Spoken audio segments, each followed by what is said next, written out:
안녕하세요. 알파균입니다.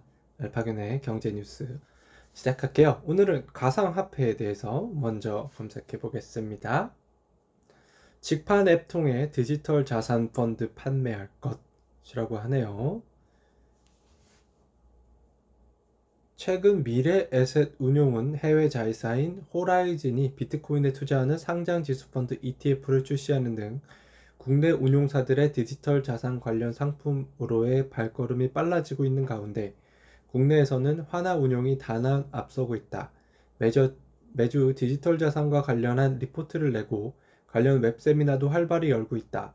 또 올해 초 싱가포르의 증권형 토큰 거래소 아이스탁스의 지분 약 10%를 사들였으며 그랩의 핀테크 자회사 그랩파이낸셜에 3,300억 원을 투자하기도 했다고 합니다. 가상화폐에 대한 투자가 많아지고 있는데요. 게임빌, 코인원 지분 13% 인수, 블록체인 가상화폐 사업 확장하네요. 게임빌이 가상화폐 거래소인 코인원에 투자한다고 19일 공시했다. 311억 원. 네, 코인원 구주 8만 7천여 주를 인수하는 구조다. 인수가 완료되면 게임빌은 코인원의 지분 13%를 보유한 3대 주주가 된다고 합니다. 게임에서도 가상화폐에 대한 투자를 늘리고 있고요. 변동폭 크고 터키 가상화폐 결제 금지. 최근 터키에서 인플레이션 압박, 리라와 약세 등을 이유로 해지, 위험 회피를 위한 가상화폐 수요가 급증하자 터키 정부가 가상화폐 견제에 나섰다고 외신들은 분석했다. 터키의 지난달 연간 인플레이션 상승률은 16%에 달했다. 리라와 가치도 2019년 대비 무려 34% 하락했다. 가상화폐에 대한 규제 부족, 과세 제도 미비 등도 가상화폐 인기를 이끌었다. 터키에 이어 인도 역시 가상화폐 금지를 검토 중이다. 마켓워치에 따르면 인도는 가상화폐를 금지하고 이를 거래하거나 보유하면 벌금형을 내리는 답변을 담은 법안을 준비하고 있다고 합니다. 코인베이스 상장한 첫날 가상화폐 또 깎아내린 파월이네요. 이에 따라 코인베이스는 시가총액이 한때 1120억 달러까지 올라갔는데요. 일부 차익 실현성 매물이 나오면서 주가가 하락해 328달러에 첫날 거래를 마쳤습니다. 첫날 시총은 857억 달러, 약 95조 원으로 집계됐고요. 뉴욕 증권거래소 모회사인 아이스의 기업가치 665억 달러와 나스닥 거래소 기업가치 259억 달러를 합친 것과 비슷한 수준이 됐습니다. 창업한 지 9년 만에 5년이 되지 않은 코인베이스가 각각 158년, 50년 역사를 가진 뉴욕 증권거래소 나스닥 기업가치를 단숨에 앞지른 것이죠. 네, 그리고 쿠팡이 한 100조 되죠? 비슷하네요. 물건거래소 쿠팡하고 비슷합니다. 우리나라 물건거래소네. 코인베이스 따라잡기. 미국의 가상화폐 거래소로 코인베이스라 불리는 코인베이스 글로벌은 2012년에 설립됐다. 코인베이스는 미국에서 가상화폐 거래 금액이 제일 많으며 인증을 마친 사용자가 무려 5,600만 명이다. 코인베이스 글로벌 나스닥 상장이 세간의 주목을 받고 있다. 코인베이스는 본격적인 미래형 종합금융기관으로서 상징성을 지니고 나스닥에 입성했다. 코인베이스가 후일 골드만삭스나 로스차일드까지 위협할 금융 공룡이 될 수 있는 점을 예견하는 사람들이 거의 없다는 게 참 신기할 따름이다. 그렇다면 정부는 업비트나 빗썸이 나스닥에 상장될 수 있게 도와야 한다. 코인베이스는 연방예금보험공사를 통해 고객이 예치한 현금에 대해 25만 달러까지 책임집니다.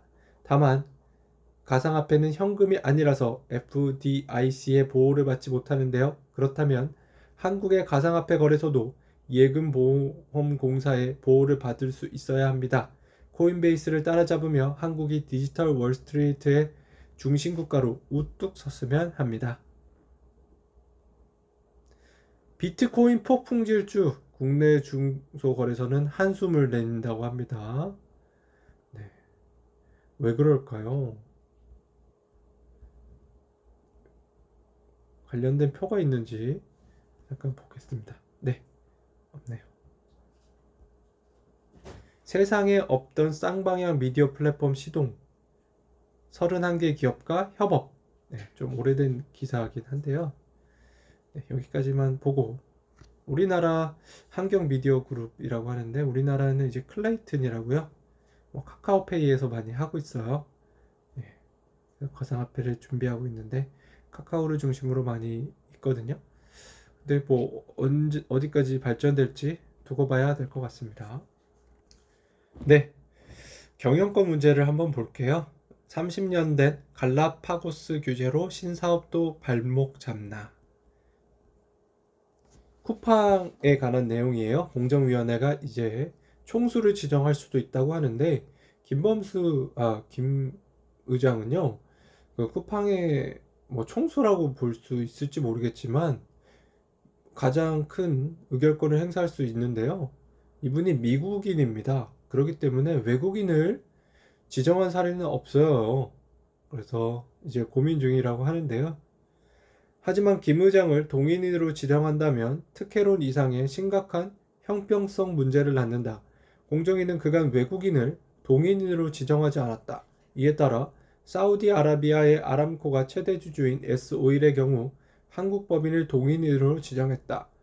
미국 정부로서는 사우디는 놔두고 자국 국적인 김 의장을 규제한다면 제3국과 비교해 불리한 대우를 받지 않도록 한 한미 자유무역협정 FTA 투자 규정을 위반했다며 문제를 삼을 수 있다. 더욱이 공정위가 정책 방향을 바꿔 외국인에게 동일인 규제에 잣대를 들이댄다면 갈라파고스 규제에 지친 외국 기업의 한국 이탈을 부추길 수 있다.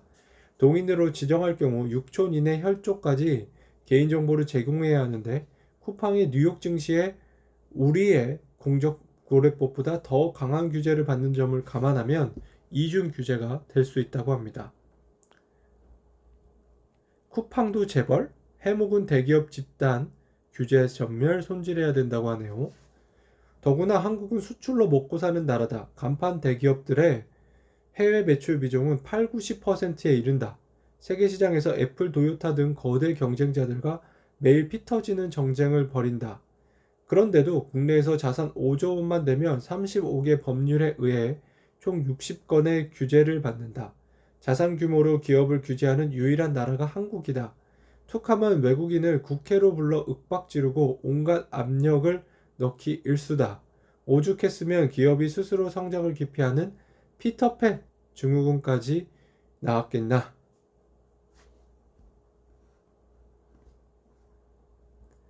송영훈 기자입니다. 나이키와 차등 의결권 주식. 그런데 또 다른 문제가 생겼다. 나이키의 사업이 커질수록 자금 조달이 고민거리가 된 것이다. 회사가 글로벌 기업으로 도약하려면 은행 신용장에 의존해온 자금 조달 방식을 바꿔야 했다. 자연스레 주변에서 IPO 기업 공개를 권유하는 일이 많아졌다. 하지만 나이키의 창업자죠. 끝까지 이를 거부했다. IPO를 하면 자신의 경영권이 희석되고 회사의 창업 정신이 훼손될 수 있다고 본 것이다. 그러던 어느 날 나이트는 차등 의결권 주식이 있다는 얘기를 들었다. 이를 활용하면 이사의 4분의 3을 지병할 수 있어 상장 후에도 나이키의 창업 정신을 유지할 수 있다는 것이다. 마침내 그는 결단을 내렸고 1980년 드디어 자신의 회사를 뉴욕 증권거래소에 상장시켰다. 최근 쿠팡의 미국 상장을 계기로 차등 의결권 주식이 화제가 되고 있다. 과거 알리바바의 미국 상장으로 홍콩 자본시장이 시끌벅적했던 것과 비슷하다. 당초 마이는 미국의 엄격한 공시 의무화 소송 위험 때문에 홍콩 상장을 원했으나 차등 의결권에 대한 감독 당국의 반대로 상장이 좌절되다 미국행을 결정했다. 이 일로 홍콩 자본시장의 경쟁력 저하가 이슈로 부각되었고 급기야 2018년에는 차등 의결권 주식이 허용됐다. 현재 우리나라도 국내에서 차등 의결권 주식이 논의되고 있다. 쿠팡 사례 때문인지 과거보다 여론이 나쁘지 않은 것 같다. 선진 자본시장에 비해 늦은 감이 있지만 지금이라도 유니콘 기업에 도움이 될 수 있는 의미 있는 법안이 마련되기 바랍니다. 백상경 기자입니다. 동일인 지정 불합리, 정부도 인정하면서 2년 넘게 개정 손났네요. 2019년 당시 김상조 공정거래위원장이 한 라디오 방송에서 한 말이다. 공정위가 한진그룹의 동인으로 조건태 한진칼 대표를 직권 지정하면서 모호한 기준 논란이 불거지자 제도 개선을 시사한 발언이었는데요. 그때만 해도 한진칼 최대 주주는 강성부 펀드였고 한진그룹 상속인 간의 지분은 비슷해 누가 기업을 실질적으로 지배할지가 확실하지 않았다. 하지만 공정위는 주요 의사결정을 내릴 수 있는 자가 누군지를 따졌다며 한질칸 지분 2.3%를 보유한 조 대표를 총수로 지정했다. 이를 두고 우리 법률의 명확성과 과잉금지 원칙에 위배된다는 지적이 나왔다. 경제력 집중과 사익 편취의 주체가 될 기업을 실질적으로 지배하는 자가 아직 명확하지 않는데도 공정위 판단에 따라 총수가 정해졌기 때문이다. 라고 합니다. 자, 이게 총수가 정해졌으면 이 조 대표는 기뻐해야 되나요? 슬퍼해야 되나요? 자기로 지정됐다는 게 자기가 경영권을 전쟁에서 승리했다는 게 되니까 좋아해야 될 수도 있고, 지정되면 또 여러 가지 규제를 받으니까 싫어해야 할 수도 있고, 울어야 될지 웃어야 할지. 김태성 기자입니다. 신산업 쿠팡 30년 된 재벌 규제 묶이나요? 네, 여러 가지 문제가 있는데요. 김범석 동일인 총수 지정 주장의 맹점입니다. 첫 번째, 외국계 기업과 형평성 어긋나. 두 번째, 중복 규제에 해당. 세 번째, 사익 편취 가능성 자가. 네 번째, 미국과 통상 마찰 가능성. 다섯 번째, 한국 이커머스 성장 저해. 자, 이렇게까지 모든 신문에서 반대를 하니까요. 왠지 쿠팡이요. 무서워집니다. 쿠팡의 지금 대표는 이제 조인 출신이죠. 김앤장 출신인가요? 또 다른 삼성전자를 보는 게 아닌지. 예, 무서워지네요. 자꾸 이렇게 기사를 쏟아내면은 점점 오히려 사람들에게 반감정을 불어일으킬 수도 있다는 점을 쿠팡은 좀 기억해야 될 것 같습니다. 누가 쏟아내는지 모르겠지만요. 수상해요. 이와 관련해 재계에서는 쿠팡 같은 빅테크 기업은 과거와 달리 투명한 지분 구조와 의사결정을 갖추고 있다는 점을 고려해야 한다고 주장한다. 쿠팡에 따르면 현재 쿠팡 주식회사는 계열회사 지분을 100% 보유하고 있고 특수관계인의 친족이 지분을 가진 법인도 없다. 또 다른 재계 관계자는 1980년대 가족 경영을 하던 재벌을 잡기 위해 만든 법으로 수평적 구조의 IT 기술 기업을 규제하려다 보니 현실과 맞지 않는 부분이 생기는 상황이라고 설명했다. 네 번째, 김 의장의 동일인 지정이 통상 마찰로 이어질 수 있다는 우려가 나온다. 한미 자유무역협정 FTA 위반 여지가 있다는 것이 대표적이다. S-오일의 경우 사우디 왕실이 보유한 아람코가 지분 63%를 갖고 있지만 개인인 모함마드 빈 살만 왕세자가 아닌 S-오일 한국 법인이 동일인으로 지정돼 있다. 만약 미국 시민권자인 김 의장이 동일인으로 지정돼 각종 추가 규제를 받을 경우 미국 정부가 이를 사우디와 비교해 불리한 취급이 이루어진 것으로 간주하고 투자자 국가 분쟁 소송 ISD를 제기할 것이란 우려가 나옵니다. 고보영 기자입니다. 한번 찍히면 끝? 중국 정부 마인 엔트 지분 팔아라라고 합니다. 소식통은 마인을 포함한 엔트그룹이 알리바바의 기존 투자자에게 넘기길 원했지만 거부당했다고 전했습니다. 규제 당국은 마인이 가까운 기업이나 개인에게 지분을 매각할 수 없으며 완전히 경영에서 물러나야 한다고 요구한 것으로 알려졌네요.